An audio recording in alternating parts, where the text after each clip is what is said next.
within living memory of the Holocaust, after which the world said it would never happen again, anti-Semitism has returned. But what is anti-Semitism, and why should its return be cause for grave concern, not only for Jews, but for all of us?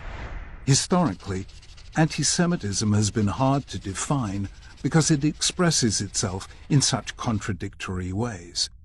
Before the Holocaust, Jews were hated because they were poor and because they were rich, because they were communists and because they were capitalists, because they kept to themselves and because they infiltrated everywhere, because they clung to ancient religious beliefs, and because they were rootless cosmopolitans who believed nothing. So what is anti-Semitism? Let's be clear, not liking people because they're different isn't anti-Semitism, it's xenophobia.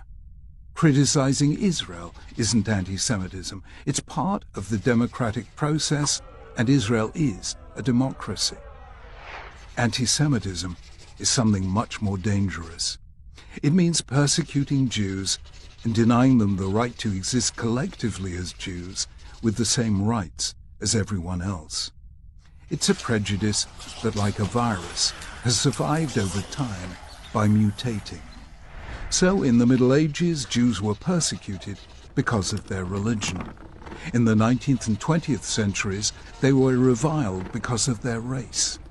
Today, Jews are attacked because of the existence of their nation-state, Israel. Denying Israel's right to exist is the new anti-Semitism. And just as anti-Semitism has mutated, so has its legitimation. Each time, as the persecution descended into barbarity, the persecutors reached for the highest form of justification available. In the Middle Ages, it was religion. In post-Enlightenment Europe, it was science, the so-called scientific study of race. Today, it's human rights. Whenever you hear human rights invoked to deny Israel's right to exist, you are hearing the new anti-Semitism. So, why has it returned? There are many reasons, but one root cause is the cognitive failure called scapegoating. When bad things happen to a group, its members can ask one of two questions: what did we do wrong? Or who did this to us? The entire fate of the group will depend on which it chooses. If it asks, what did we do wrong?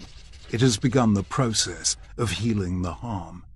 But if instead it asks, who did this to us? It's defined itself as a victim. It will then seek a scapegoat to blame for all its problems. Classically, this has been the Jews, because for 1,000 years they were the most conspicuous non-Christian minority in Europe, and today, because Israel is the most conspicuous non-Muslim country in the Middle East. The argument is always the same. We are innocent, therefore they are guilty. Therefore, if we are to be free, they, the Jews or the State of Israel, must be destroyed. That is how the great evils begin. Why then should we all care about this? After all, if we're not Jewish, what has it got to do with us? The answer is that anti-Semitism is about the inability of a group to make space for difference. And because we're all different, the hate that begins with Jews never ends with Jews. It wasn't Jews alone who suffered under Hitler. It wasn't Jews alone who suffered under Stalin.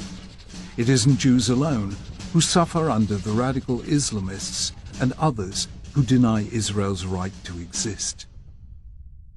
Anti-Semitism is the world's most reliable early warning sign of a major threat to freedom, humanity, and the dignity of difference.